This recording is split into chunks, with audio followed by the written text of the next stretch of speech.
تو یہ جو آن بورڈ یہ جو لوکل یہ کہہ رہے ہیں کہ لوکل لوگوں کو آن بورڈ لیا جائے، اور یہ میرا بھی موقف ہے کہ انسرجنسی کو ٹیکل کرنا، ہینڈل کرنا without local support is impossible. ٹھیک ہے. تو یہ لوکل کمیٹی بنی ہے، وہ 24 ممبرز ہے اس کمیٹی کی، تیرا کی کمیٹی ہے، اور اس کمیٹی کے ساتھ نیگوسیشن کرنے والا جو بندہ ہے وہ ڈی سی خیبر ہے. تو ڈی سی خیبر کس کے انڈر ہے؟ سمپل کوشچن ہے. وہ پروونشل گورنمنٹ کا امپلائی ہے یا فیڈرل گورنمنٹ کا؟ پھر اس کا جو اوور ہیڈ ہے وہ کمشنر پشاور. میں یہ کہہ رہا ہوں کہ یہ تو ایک تو آپریشن کی پرمیشن جو ہے وہ ایپکس کمیٹی میں دیے، ایپکس کمیٹی کو چیئر کرنے والا تھا چیف منسٹر. ایک چیز کامن ہے کہ جتنے بھی یہ 13 سے اب تک میں جو دیکھ رہا ہوں، ایک چیز کامن ہے کہ یہ سارے جو ہے عمران خان کے ورکر کی حیثیت سے سارے بیٹھے جاتے ہیں. یہ کوئی ہمیں بدقسمتی سے 30 میں چیف ایگزیکٹو پختونخوا نہیں ملا. ٹھیک ہے. جب اس نے تقریر کی کہ میں عاشق عمران ہوں، تو اس کے رواج میں جو تقریر کی تھی میں نے کہا ہمیں چاہیے عاشق پختونخوا. تو آپ اس کے اوپر کوئی احتجاج ریکارڈ کرائیں گے، کوئی اس کے اوپر جو ہے کوئی رد عمل دیں گے؟ منڈے کو وہ جب اپنی پریس کانفرنس کریں گے تو ادھر آپ کی طرف سے ہم دیکھیں گے کہ کوئی ایوان کے اندر احتجاج ہو گورننس کے کمی کے اوپر، کوئی ایوان کے باہر آپ کوئی دھرنا دیں، کوئی احتجاج کریں، کچھ نظر تو آئے گا کہ نہیں؟ بالکل نظر آئے گا. ان کا جو فوڈ سٹریٹ موومنٹ ہے تو کل یہ جا رہا ہے بطرف نوشہرہ، تو کل آپ ان کو بھی چیک کر لیجئے گا. کل میں بھی نوشہرہ جا رہا ہوں. ٹھیک ہے. یہ بگاڑ نہیں ہے، ادھر ہمیں آبادی بھی چاہیے، پرفارمنس چاہیے، ڈیلیوری چاہیے، سروسز چاہیے، لوگوں کو روزگار چاہیے. کیا یہ پختونخوا کے لوگ اس لیے بنے ہیں؟ یہ ایک عجیب منطق ہے. یہ 8 فیب کے لیے یہ جو کر رہے ہیں، یا تو آپ کو مینڈیٹ دلوائی گئی ہے تھرڈ ٹائم، تو یا کیوں لوگوں کو کر رہے ہو؟ جدھر آپ کا 8 فیب کا کیوں یہ کر رہے ہیں کہ مینڈیٹ چوری ہو گیا؟ تو پختونخوا میں چوری نہیں ہوا. پختونخوا میں تو آپ کے پاس 3/4 میجارٹی ہے، تو پختونخوا کے لوگوں کو کیوں ٹارچر کر رہے ہو؟ ادھر تو سروسز دے دو، وہاں آپ احتجاج کر لیں کہ ٹھیک ہے. جہاں پہ گورننس کرنی چاہیے تھی وہاں پر احتجاج کرنے کی ضرورت نہیں ہے اپنے ہی صوبے کے اندر.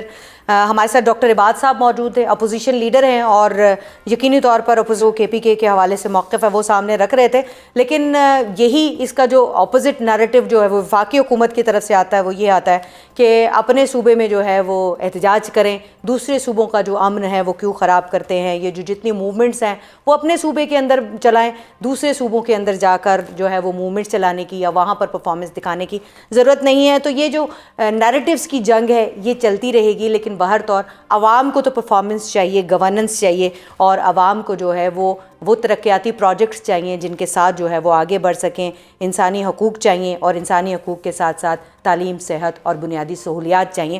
تو یہ سارے سوالات جو ہیں یہ ہم آپ کے لیے چھوڑے جاتے ہیں، اور یہ سارے سوالات ہم اٹھائیں گے گورنمنٹ کے لیے بھی اور ان سے پوچھیں گے بھی. اپوزیشن کے حکومت سے گلے شکوے تو چلتے رہتے ہیں، لیکن سوال یہ پیدا ہوتا ہے کہ اپوزیشن اور حکومت کی جو آپس کی چپکلش سے اس سے عوام کس حد تک متاثر ہو رہی ہے. اب وزیر اعلیٰ کے پی کے سہیل آفریدی نے اپنے پہلے 100 دنوں میں خیبر پختونخوا کے لوگوں کے لیے کیا کیا ہے، یہ سوال اور گورننس کے حوالے سے کچھ اور سوال ہم اٹھائیں گے. ہمارے ساتھ موجود ہیں وزیر اعلیٰ کے پی کے ترجمان شفیع جان صاحب، ان سے بات کرتے ہیں. السلام علیکم شفیع جان صاحب. وعلیکم السلام. شفیع جان صاحب، 100 روز مکمل ہو گئے ہیں جو وزیر اعلیٰ کے پی کے ہیں ان کی حکومت کو. تو آپ سمجھتے ہیں کہ وہ جو تمام تنقید روز اول سے کی جا رہی تھی، کبھی دہشت گردی کی گفتگو ہوتی تھی، کبھی منشیات کے الزامات لگتے تھے، تو ان سب الزامات کے دوران آپ کچھ ڈیلیور کر پائے ہیں؟ سب سے پہلے آپ کا شکریہ. ہم منڈے کو انشاءاللہ ایک پریس کانفرنس کرنے جا رہے ہیں، ایک پریس بریفنگ دیں گے جس میں سی ایم سہیل آفریدی صاحب خود ہوں گے، اور ہم اپنی پہلے 100 دن کے جتنے ہمارے انیشیٹیوز ہیں وہ میڈیا کے سامنے رکھیں گے کہ ہم نے کیا کیا انیشیٹیوز لیے، اور اپنے 3 سال کا وے فارورڈ پوری خیبر پختونخوا اور پاکستانی عوام کے سامنے رکھیں گے، اور میڈیا کے سامنے رکھیں گے کہ ہم نے اگلے 3 سال میں کیا کرنا ہے، اور ہم نے اگلے 3 سال میں کیا اچیو کرنا ہے. اپنے 100 دن جو ہم نے وہاں یہاں کی پرفارمنس تھی، جو انیشیٹیوز تھے وہ، اور اس کے ساتھ اگلے 3 سال کا وے فارورڈ پوری میڈیا کے سامنے رکھیں گے. وہ جو علی امین گنڈا پور کے 1 سال 8 مہینے کی جو پالیسیز تھیں وہ چلے گئے، پھر ان کے بعد جو ہے وہ سہیل آفریدی صاحب نے چارج لے لیا، تو اب آپ کو لگتا ہے کہ جو علی امین گنڈاپور صاحب کی پالیسیز ہیں اب سہیل آفریدی صاحب کی پالیسیز ان کا تسلسل ہیں یا بالکل انہوں نے الگ سے کوئی ٹریک لیا ہے؟ دیکھیں، جہاں تک علی امین گنڈاپور صاحب کی تبدیلی کی بات ہے یا ان کے دور کی بات ہے، تو آپ کو یاد ہوگا کہ جب ہمیں یہ صوبہ ملا تھا تو ہم یہاں پہ ڈیفالٹ ہونے کے قریب تھے. 15 دن کی تنخواہ ہمارے پاس تھی. پھر یہاں اب 2 سال میں ہماری اکنامک سچویشن یہ ہے کہ ہم سرپلس بجٹ دے رہے ہیں. ہم نے ہر سیکٹر کے لیے بجٹ بڑھایا ہے. اگر آپ ہیلتھ کی بات کریں تو ہیلتھ کے لیے ہم نے 276 ارب کا اس بار جو ہے بجٹ دیا ہے. اسی طرح تعلیم کا سب سے بڑا 330 ارب روپے کے قریب بجٹ دیا. تو ہم کافی چیزوں کو بہتر کر پائے ہیں. ٹھیک ہے. اب یہ اس کے علاوہ اگر آپ دیکھ لیں تو سب سے جو ہمارے لیے اس صوبے میں سب سے چیلنج جو تھا وہ امن و امان کی صورتحال تھی. امن و امان کی صورتحال سہیل آفریدی صاحب کے لیے بھی تھی اور علی امین گنڈاپور صاحب کے لیے بھی تھی. کافی چیزوں پہ ہم نے قابو پا لیا، لیکن بدقسمتی سے اس وقت وادی تیرا میں ایک ملٹری آپریشن ہمارے اوپر امپوز کر دیا گیا ہے. اس کی فیسیلیٹیشن ہم اپنی عوام کی کر رہے ہیں. دہشت گردی کا جو سب سے بڑا چیلنج ہے اس کے لیے بھی ہم نے سی ٹی ڈی کے لیے اور اسپیشل برانچ کے لیے 31 ارب کا پیکج دیا. تو یہ تمام تر چیزیں ہم منڈے کے دن پوری قوم کے سامنے رکھیں گے. اس پہ کویسچن شفیع جان صاحب، اگر ہم one by one step by step اس کو لے کر چل سکیں تو جب آپ کی حکومت جو ہے وہ جب شروع ہوئی اور پہلی ہی پریس کانفرنس جو ہے وہ وزیر اطلاعات جو وفاقی ہیں ان کی جانب سے کی گئی، عطا تارڑ کی جانب سے، تو ان کی جانب سے سہیل آفریدی صاحب کے اوپر دہشت گردی کے حوالے سے جو ہے وہ الزامات لگائے گئے، منشیات کے حوالے سے یہ الزامات لگائے گئے، لیکن 100 دن کے اندر ہم نے دیکھا کہ اس حوالے سے کوئی پروف جو ہے وہ چیز ابھی تک سامنے نہیں ہو سکی ہے. تو آپ کو کیا لگتا ہے کہ یہ الزامات جو ہیں ان کے بعد آپ کو ڈیلیور کرنے میں کچھ پرابلم ہوئی ہو؟ دیکھیں، جہاں تک سہیل آفریدی صاحب کی بات ہے اور ان کی نومینیشن کی بات ہے، 8 اکتوبر کو وہ نومینیٹ ہوتے ہیں، عمران خان صاحب ان کو نامزد کرتے ہیں. ٹھیک ہے. اور 8 اکتوبر سے لے کے آج تک وفاقی حکومت ہو یا پیپلز پارٹی ہو یا مختلف ادارے اگر آپ دیکھ لیں تو تمام تر چیزیں ان کی اگینسٹ تھی. ایک صاحب یہاں پہ آتے ہیں، وہ 3 گھنٹے کی پریس کانفرنس کرتے ہیں، پھر وفاقی وزراء کی پریس کانفرنس آتی ہے، پھر پاکستان پیپلز پارٹی کی پریس کانفرنسز ہوتی ہے. کبھی ان کو اسمگلنگ کے ساتھ لنک کیا جاتا ہے، کبھی دہشت گردوں کے ساتھ لنک کیا جاتا ہے. لیکن آپ نے دیکھا ہوگا کہ ان 100 دنوں میں جس طریقے سے سہیل آفریدی صاحب نے تحریک کو آگے بڑھایا، جس طریقے سے وہ گورننس کو آگے لے کے جا رہے ہیں اور جس طریقے سے وہ عوام کے دلوں پہ راج کر رہے ہیں، وہ بھی آپ کے سامنے ہے. اس وقت وہ ایک نیشنل لیڈر کے طور پہ ابھر رہے ہیں. اسٹریٹ موومنٹ کی ذمہ داری عمران خان صاحب نے ان کے کندھوں پہ ڈالی. جس طریقے سے جس ایسن طریقے سے وہ اسٹریٹ موومنٹ کو آگے لے کے جا رہے ہیں جو ایک بہت بڑی تحریک کی شکل اختیار کر رہی ہے. تحریک انصاف کی تحریک کی بات کریں تو تحریک میں ایک نئی روح آ گئی ہے ان کے آنے سے. لوگ ان کی طرف دیکھ رہے ہیں، لوگوں کی امید وہ بن چکے ہیں. اور عمران خان کا عکس ان کے چہرے میں پاکستان تحریک انصاف اور خیبر پختونخوا کے لوگ اور پاکستان کی عوام جو ہے ان میں دیکھ رہی ہے. تو لیکن دیکھیں، آپ نے خیبر پختونخوا کی عوام کی بات کی ہے شفیع جان صاحب، تو جو آپ ہی کے صوبے کے اپوزیشن لیڈر ہیں ڈاکٹر عباد اللہ، ان کی جانب سے بڑے سنگین الزامات لگائے گئے ہیں. اور ان الزامات کے ساتھ ساتھ اگر گورننس کی بات کریں تو انہوں نے گورننس کو انتہائی غیر تسلی بخش قرار دیتے ہوئے یہ بھی کہا ہے کہ تعلیم اور صحت کے منصوبے جو ہیں وہ ابھی تک کوئی شروع نہیں ہو سکے ہیں، پرائمری اسکول تک جو ہے وہ نہیں بنایا جا سکا ہے. پھر آپ جو اسٹریٹ موومنٹ کی بات کر رہے ہیں اس پر بھی وہ سوالات اٹھا رہے ہیں کہ مینڈیٹ آپ کو مل گیا ہے، اب آپ گورننس کریں بجائے اس کے اسٹریٹ موومنٹ اپنے ہی صوبے میں کرنے کا کیا مقصد ہے؟ جہاں تک ڈاکٹر عباد صاحب کی بات ہے تو ڈاکٹر عباد صاحب تو بھرتی کیے ہوئے لوگ ہیں. نون لیگ کے جتنے بھی لوگ ہیں تو فارم 47 کی پیداوار ہے. ان کی وقت کیا ہے کہ ایک الیکٹڈ گورنمنٹ پہ الزامات لگاتے ہیں. جہاں تک اسکولوں کی بات ہے، جہاں تک کالجز کی بات ہے، تعلیم کی بات ہے، جہاں تک صحت کی بات ہے، آج بھی ہم پنجاب اور سندھ سے آگے ہیں. میں تو بارہا یہ بات ان کو کر رہا ہوں کہ آئیں مناظرہ کرتے ہیں. نون لیگ کو بھی چیلنج کرتے ہیں اور پیپلز پارٹی کو بھی چیلنج کرتے ہیں. ہم اپنی 12 سال کی پرفارمنس لاتے ہیں، آپ اپنی 12 سال کی پرفارمنس لائیں جس میں کوئی سیاسی بات نہیں ہوگی، کوئی سیاسی پوائنٹ سکورنگ نہیں ہوگی، پرفارمنس بیسڈ بات ہوگی. ہم نے کتنے کالجز بتائیں، ہم نے کتنی یونیورسٹیاں بنائی، ہمارا ہیلتھ کا جو ایک صحت کارڈ یا ہیلتھ کا بجٹ کتنا ہے، ان کا کتنا ہے. تو یہ ساری چیزیں ساری عوام کے سامنے رکھتے ہیں. یہ جو بیانیہ بنایا جا رہا ہے کہ ان کی جو تمام تر فوکس ہے وہ تحریک کی جانب ہے اور گورننس کا حال اس صوبے میں اچھا نہیں ہے. اگر صوبے میں گورننس کا حال اچھا نہیں ہوتا تو ہم تیسری دفعہ حکومت میں نہیں ہوتے. دیکھیں آپ کہہ رہے ہیں کہ عباد صاحب جو ہیں وہ فارم 47 کی پیداوار ہیں اور وہ ان کو جو ہے وہ بھرتی کیا گیا ہے. تو ایک ہی صوبے کا الیکشن جس کے اندر جو ہے وہ آپ الیکٹ ہوتے ہیں تو وہ الیکشن درست ہے، لیکن وہی اگر دوسری جماعت کا بندہ الیکٹ ہوتا ہے تو وہ بھرتی کیا ہوا ہے. تو یہ تھوڑا سا کانٹرڈکشن آپ کی اپنی بات میں یا تو دھاندلی ہوتی ہے یا نہیں ہوتی. نہیں، ہم نے تو شروع سے ہمارا یہی موقف ہے کہ خیبر پختونخوا میں بھی ہم سے اس نشستیں چھینی گئی ہیں. تیمور جگڑا کی نشست ہو گئی، کمران بنگش کی نشست ہو گئی، یا ڈاکٹر اقبال صاحب کو جو نشست ملی ہوئی ہے یہ ہماری نشستیں تھیں.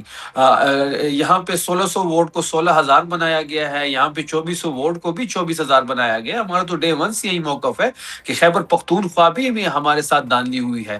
جہاں ہم 91 سیٹس جیت رہے ہیں وہاں پشاور کی کچھ شہر کی کچھ سیٹیں ہم کیسے ہار سکتے ہیں.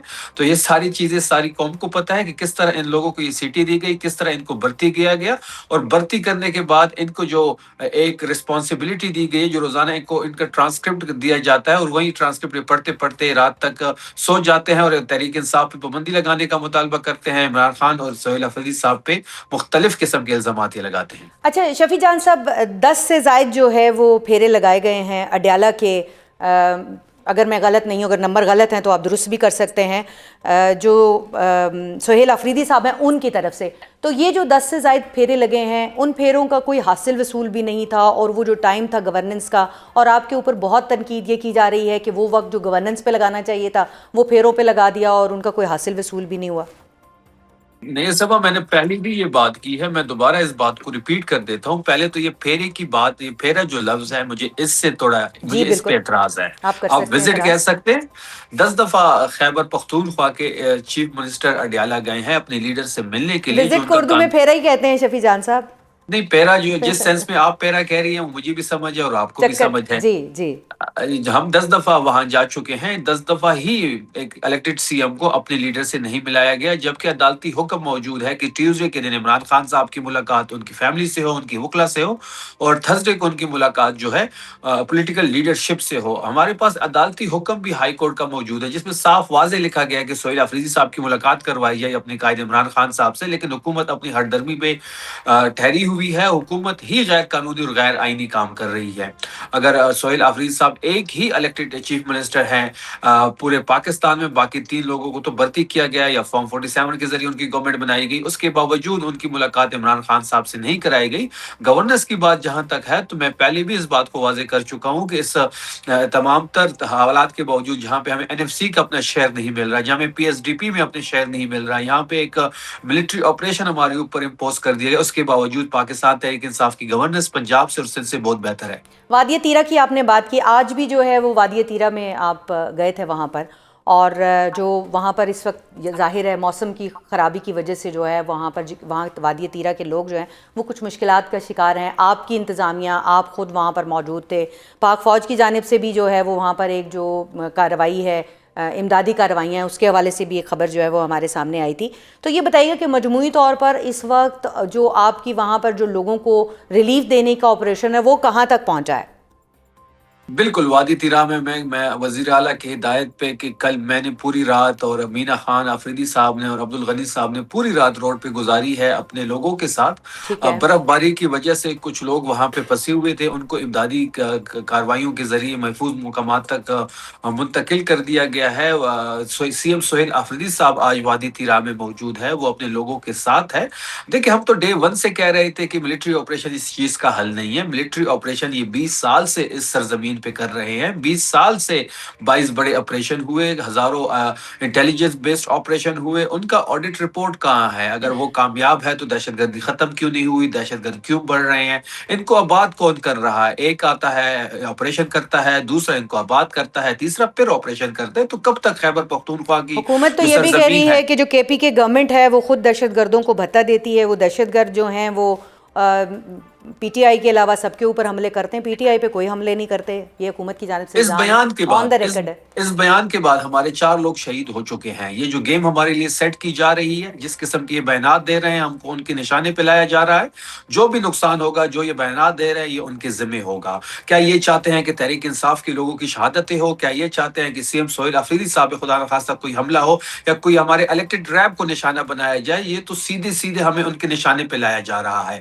جہاں تک دہشت دہشت گردوں سے لنک کی بات ہے تو ہمیں کوئی ثبوت فراہم کرے کہ کون سے رہنما نے کس کو بتا دیا ہے. ہم دہشت گردی کے خلاف ہے. دہشت گردی پاکستان کی کسی بھی زمین، کسی بھی صوبے کی یا کسی بھی شہر میں ہوتی ہے، ہم اس کی مذمت بھی کرتے ہیں، لیکن دہشت گردی سے نمٹنے کا جو ایک پروسیس ہے اس پہ اعتراض ہے. 20 سال سے آپ آپریشن کر رہے ہیں، وہ سود مند ثابت نہیں ہو رہے. جب 20 سال سے آپ کی ایک پالیسی ناکام ہو رہی ہے، اس پالیسی کو سٹک کرنا ہے، اسی پالیسی پہ چلنا آگے بھی سود مند ثابت نہیں ہوگی. وزیر مملکت برائے داخلہ طلال چودھری صاحب نے جو ہے وہ آج بھی فلور آف دا ہاؤس پہ کہا ہے، اس سے پہلے بھی وہ کہہ چکے ہیں اور مختلف وزراء کی جانب سے یہ بات کی جا چکی ہے کہ جو آپریشن اس وقت وادی تیرہ میں ہو رہا ہے وہ کے پی گورنمنٹ کے ساتھ پوری مشاورت کے ساتھ ہو رہا ہے، اور کے پی گورنمنٹ نے اس آپریشن کے لیے فنڈز بھی رکھے ہوئے ہیں اور وہ فنڈز خود دے رہے ہیں. تو یہ اس میں سے درست کون کہہ رہا ہے؟ جہاں تک فنڈز کی بات ہے، یہ بارہا میں کلیئر کر چکا ہوں. طلال چودھری صاحب کا ٹریک ریکارڈ اٹھا لے، وہ ایک جھوٹے شخص ہیں. ہمیشہ انہوں نے جھوٹ کا سہارا لیا، غلط بیانی کی ہے. اس کو برتی بھی اس لیے کیا گیا کہ آپ الزامات کی بارش کریں، بے بنیاد الزامات لگائے لوگوں پہ. اس کی ڈیوٹی یہ ہے. جہاں تک فنڈز کی بات ہے تو 4 ارب کی جو بات ہو رہی ہے وہ لوگوں کی فیسیلیٹیشن کے لیے ہو رہی ہے. آپ ایک زبردستی امپوز کر رہے ہیں ہمارے اوپر ملٹری آپریشن، جس سے انخلا، جبری انخلا ہو رہا ہے. کیا آپ اپنے لوگوں کو بے سر و سامان چھوڑ دیں، اس سخت راتوں میں ان کو سڑکوں پہ چھوڑ دیں؟ کیا ان کی فیسیلیٹیشن کے لیے جو فنڈ ہم نے دیے ہیں کیا ان کو ہم فیسیلیٹیٹ نہیں کریں گے؟ یہ ہمارے لوگ ہیں، ہمارا مینڈیٹ ہے، ہماری حکومت ہے، ہماری ذمہ داری ہے. ہم ان کو ہر طریقے سے کیڈر کریں گے، ہم کسی چیز کی کمی نہیں چھوڑیں گے. یہ فنڈ ان کی فیسیلیٹیشن کے لیے صوبائی حکومت نے کیبنٹ سے پاس کروایا ہے. یہ چیز بارہا ہم کہہ چکے ہیں. ہم کسی ملٹری آپریشن میں نہ ہمیں اعتماد ملی گیا ہے، نہ ہم اس کو سپورٹ کرتے ہیں، نہ ہی ملٹری آپریشن اس چیز کا حل ہے. اچھا، آخری سوال شفیع جان صاحب، کوئکلی یہ بتائیے گا کہ پی ٹی آئی کو مسلسل تیسری بار کے پی کے میں حکومت ملی ہے، اور اب جب ہم گورننس پہ سوال اٹھاتے ہیں، ہم آپ سے سوال کرتے ہیں تو جواب یہ ملتا ہے کہ ہمیں تو فنڈز نہیں ملے، ہمارے ساتھ جو ہیں وہ مسائل ہیں، وہاں دہشت گردی ہے، وہاں پر امن و امان کی صورتحال ہے. ساری باتیں اپنی جگہ درست ہیں، لیکن پھر بھی گورننس کا سوال تو پی ٹی آئی سے ہی ہوگا. اس کی بہتری کے لیے کیا کوئی کرنے کے لیے روڈ میپ آپ کے ذہن میں ہے؟ اس کے حوالے سے آپ ایک ویل انفارمڈ جرنلسٹ ہیں پاکستان کی. انٹرنیشنل ٹرانسپیرنسی کی رپورٹ آپ کے سامنے ہے. اس کے ساتھ ساتھ باقی جو جی ڈی پی کی بات ہو رہی، جو گروتھ کی بات ہو رہی ہے، اس میں بھی خیبر پختونخوا آگے ہیں. تو وہ رپورٹس کے مطابق اور گورننس کی جو رپورٹس ہے اس میں خیبر پختونخوا ٹاپ پہ ہے. میں تو بارہا چیلنج کر رہا ہوں، آپ کی تواصل سے چیلنج کر رہا ہوں کہ آئیں بیٹھتے ہیں، موازنہ کرتے ہیں. ان کو کتنے فنڈز ملے، ہمیں کتنے فنڈز ملے، ہم نے ان فنڈز کا کیا کیا، انہوں نے کیا کیا، ہم نے کیا چیزیں اس صوبے میں بہتر کی، انہوں نے اپنے صوبے میں کیا بہتری لائی. آئے مناظرہ کرتے ہیں، کون بہتر ہے یہ قوم فیصلہ کرے. ٹھیک ہے، بہت بہت شکریہ شفیع جان صاحب. گھریلو تشدد کی روک تھام کے حوالے سے آج پارلیمنٹ کے مشترکہ اجلاس کے دوران ایک انتہائی اہم بل پاس ہوا ہے، جس کے تحت گھریلو تشدد کے شکار مردوں کو بھی خواتین اور بچوں کے برابر حقوق مل گئے ہیں. اب مردوں کو شکایت کا حق دیا گیا ہے، یعنی اب مردوں کے ساتھ مار پیٹ پر عورتوں کے خلاف بھی قانونی کارروائی ہو سکے گی. اجلاس کے دوران کارروائی کے حوالے سے اگر بات کی جائے تو اس معاملے پر وزیر مملکت برائے داخلہ طلال چودھری نے بڑے دلچسپ ریمارکس دیے ہیں، آپ کو بھی دکھاتے ہیں. اس ڈومیسٹک بل میں، وائلنس کے بل میں پہلی دفعہ مردوں کو بھی شامل کیا گیا، کیونکہ جتنے مظلوم یہ ہیں سر سہتے بھی ہیں، کچھ کہتے بھی نہیں، اور پہلی دفعہ ڈومیسٹک وائلنس کے بل میں شامل کیا گیا ہے. دوسری جانب مولانا فضل الرحمان نے بل پر تو بات نہیں کی، لیکن جو ایک اس سے پہلے بل پاس ہو چکا ہے کم عمر شادیوں کے حوالے سے، اس کے حوالے سے بات کرتے ہوئے 18 سال سے کم عمر نوجوانوں کی شادیاں کروانے کے موقف پر قائم رہتے ہوئے کہا ہے کہ شادیاں تو وہ کرائیں گے اور جو کوئی کچھ بگاڑ سکتا ہے وہ بگاڑ لے. یہ انہوں نے فلور آف دا ہاؤس آج کہا ہے. جس طرح کے آئلی قوانین میں آپ نے ترمیم کی ہے، میں اعلان کرتا ہوں کہ میں سر عام اس کی خلاف ورزی کروں گا، اور 15 سال اور 16 سال اور 12 سال اور 10 سال کے جوانوں کی شادیاں کراؤں گا اور ان میں خود بیٹھوں گا. آپ بتائیں گے کہ پھر آپ کس طرح میرا مقابلہ کرتے ہیں. میں آپ کے قانون کو چیلنج کرتا ہوں، میں آپ کی قانون سازی کو چیلنج کرتا ہوں، میں آپ کی ذہنیت کو چیلنج کرتا ہوں. تو یہ اس طرح کا جو رویہ ہے، اس طرح کی جو روش ہے، اس طرح کی جو گفتگو ہے، وہ نوجوانوں پہ کیا اثر ڈالے گی، اس پر بھی ہم بات کریں گے. صدر مملکت نے اس بل پر کون سے اعتراضات لگائے تھے، اور اس بل کی منظوری کے بعد قومی کمیشن برائے انسانی حقوق کی ورکنگ میں کیا نمایاں تبدیلیاں جو ہیں وہ ہونے جا رہی ہیں، اس سب پر بات کریں گے. ہمارے ساتھ موجود ہیں چیئرمین قومی کمیشن برائے انسانی حقوق اسد اقبال بٹ. بہت شکریہ. السلام علیکم ڈاکٹر صاحب، جوائن کرنے کے لیے. اسد بٹ صاحب یہ بتائیے گا کہ یہ جو ڈومیسٹک وائلنس کے حوالے سے جو ہے وہ پہلے بھی ایک بل موجود تھا، لیکن اب پارلیمنٹ نے domestic violence prevention and protection act کا جو ترمیمی معاملہ ہے وہ بھی منظور کر لیا ہے، تو آپ کو کیا لگتا ہے کہ یہ جو اس میں خواتین کے ساتھ مردوں کے خلاف جو ڈومیسٹک وائلنس ہے اس کی شق شامل کی گئی ہے، اس کی ضرورت کیوں پیش آئی؟ کیا آپ کے پاس بھی کوئی ایسی شکایات آتی رہی ہیں اس حوالے سے؟ کبھی بھی ایسا نہیں ہوا کسی خاتون نے آ کے اپنے مرد نے آ کے شکایت کی ہو کہ خواتین نے یا ان کی وائف نے یا اور کسی خاتون نے ان کے ساتھ زیادتی کی یا ان کو مارا پیٹا یا ان کو دھمکایا یا کچھ اور ان کے ساتھ زیادتی کرنے کی کوشش کی۔ تو آپ کو کیا لگتا ہے شکایت نہ کرنے کی وجہ کہیں یہ تو نہیں کہ قانون نہیں تھا اور قانون کے اندر یہ شک موجود نہیں تھی، اب یہ شک آ گئی ہے تو اب شکایات بھی آنے لگ جائیں گے؟ ہمارے معاشرہ جو ہے وہ مردانہ معاشرہ ہے اور یہاں پر یہ ممکن نہیں ہے۔ جی، یورپ میں ایک ایسا معاشرہ جس میں جو ہے وہ 51-52% خواتین ہیں لیکن وہ معاشرہ مردوں کا ہے۔ مردوں کا معاشرہ ہے وہ، دیکھیے عورتیں بیچاری تو ان کو تو ایک طرح کا ہم نے وہ اپاہج بنایا ہوا ہے کہ نہ یہ ان کے پاس عقل ہے، نہ ان کے پاس سمجھ ہے، نہ ان کو باہر جانا چاہیے، ساری پر جس طریقے سے ہو رہا ہے تو وہ اس طرح کا ہے۔ تو اس پہ یہاں پر تو ایسا ممکن ہی نہیں کہ کچھ عورت کوئی مرد کے ساتھ زیادتی کرے یا مارے پیٹے یا ایک آدھ کوئی صدیوں میں کوئی کیس ہو گیا ہو تو ایک الگ بات ہے، لیکن کوئی ایسا نہیں ہے کہ بہت زیادہ کیس میں ایک آدھ کیس شاید کراچی میں ہوا تھا کہ خاتون نے مرد کو قتل کر دیا اور اس کے بعد اس کو اپنا پکایا اور یہ کیا، اس کو وہ پکڑی گئی ہو۔ تو اس سے زیادہ کوئی اور کوئی کیسز اتنے نہیں کبھی بھی رپورٹ ہوئے اور نہ کبھی ہمارے سامنے آئے ہیں۔ میرے خیال میں ہمارے ریکارڈ میں ایسا کوئی بل تو اسد صاحب پہلے بھی ڈومیسٹک وائلنس کے خلاف، لیکن ہم دیکھتے ہیں کہ اس بل کی موجودگی میں خواتین پر یا بچوں کے اوپر جو تشدد کے واقعات پہلے دیکھے جاتے تھے ان میں کوئی کمی نہیں آ رہی، ان میں اضافہ ہی نوٹ کیا جا رہا ہے۔ تو اس بل کے آنے سے، ایک اور بل کے آنے سے، کیا وہ جو انسانی حقوق کی بلبلاہٹ ہے وہ کوئی کم ہوتی ہوئی دکھائی دے گی آپ کو؟ دیکھیے یہ صرف ایک ڈرامے بازی ہے۔ ایک آئین موجود تھا، ایک بل انسانوں کے لیے تھا۔ جب انسانوں کی ہم بات کرتے ہیں اس میں مرد، عورت، بچے، ٹرانسجینڈر سارے آ جاتے ہیں۔ تو اس میں یہ کہنا کہ الگ سے مردوں کے لیے کیا جائے ایک فضول سی بات ہے، اور صرف مرد کے جو ووٹ بینک ہے اس کو بڑھانے کے لیے، اس کو اپنی ہمدردیاں گین کرنے سے زیادہ اس کی کوئی اہمیت نہیں ہے۔ اچھا، بلز کی ایک چیز بات ہے کہ اتنے بہت سارے بل یہاں بنے ہیں، چائلڈ ریسٹرینٹ ایکٹ بل ہے اور مختلف بلز ہیں۔ یہ سارے بلز بنتے ہیں، ان پہ کوئی عمل آج تک نہیں ہوا کسی بل پہ۔ آج بھی بچیوں کی کم عمر بچوں کی شادیاں ہو رہی ہیں اور کچھ بھی نہیں ہو پا رہا۔ عدالتیں اپنی جگہ موجود ہیں، وہ فیصلے دینے سے قاصر ہیں اس پہ کیا کریں کیا نہیں کریں۔ اور اسی طرح اور جتنے بلز ہیں لیبر کے لیے ہیں، ٹرانسجینڈر کے لیے ہیں، یہ سب عمل نہیں ہوتا۔ اب ہوتا یہ پوچھا جاتا ہے یار پھر آخر بل بنتے کیوں ہیں؟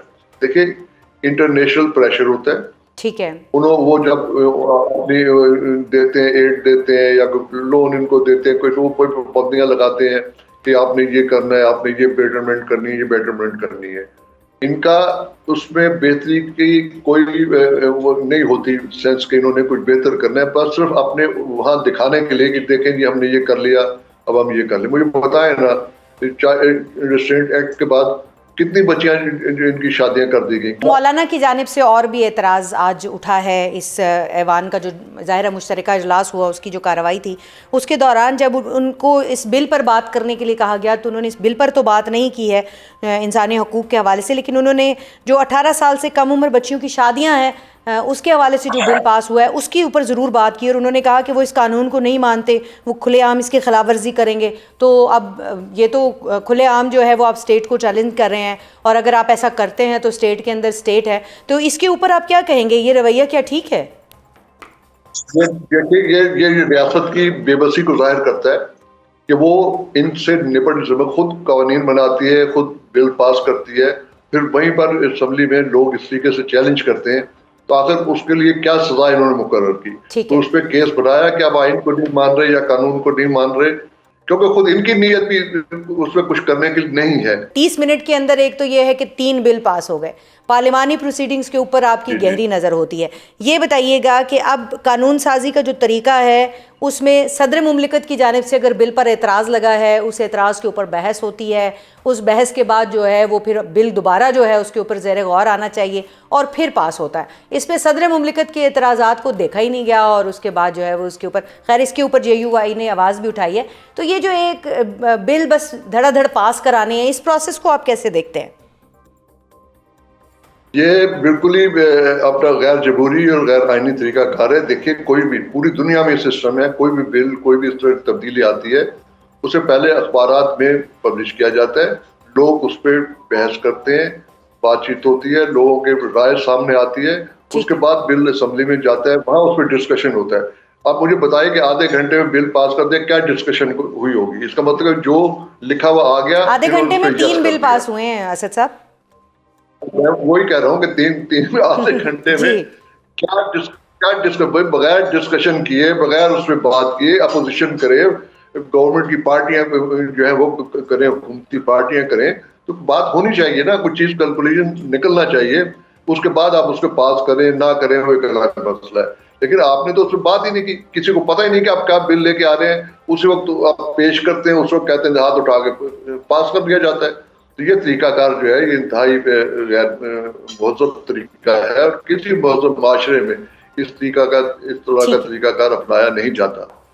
بہت شکریہ آپ کا اسد بٹ صاحب, ہمارے ساتھ موجود تھے, چیئرمین ہیں HRCP کے, اور وہ یقینی طور پر انسانی حقوق کے پوائنٹ آف ویو سے بات کر رہے تھے. لیکن اگر پارلیمانی حقوق کے حوالے سے بھی بات کی جائے تو جتنے آج اعتراضات اس بل کے حوالے سے اٹھائے گئے JUI کی جانب سے, ارکان پارلیمنٹ کی جانب سے, ان اعتراضات کو مسترد کیا گیا. ظاہر ہے حکومت ہے, ان کے پاس نمبر ہے, ان کے پاس پورا حق ہے کہ وہ مسترد کریں. لیکن صدر مملکت کی جانب سے جو اعتراضات لگائے گئے تھے ان بلز کے اوپر, ان کو بھی کوئی لفٹ خاطر خواہ جو ہے وہ نہیں کرائی گئی ہے. لیکن باہر طور ایک اور بل ہے, ہم اس کو پازیٹیو اس لیے لیتے ہیں کیونکہ شاید ایک نقطہ جو ہے وہ بل کے اندر اس کی کمی محسوس کی گئی, اس کو ایڈ کیا گیا. لیکن ایک اور بل آ گیا ہے, پاس ہو گیا ہے, عمل درآمد کون کرائے گا اس کا ابھی تک ہمیں کچھ خاص سمجھ نہیں آ رہی ہے. پروگرام کا وقت ختم ہوا چاہتا ہے, اجازت دیجیے گا, اللہ حافظ.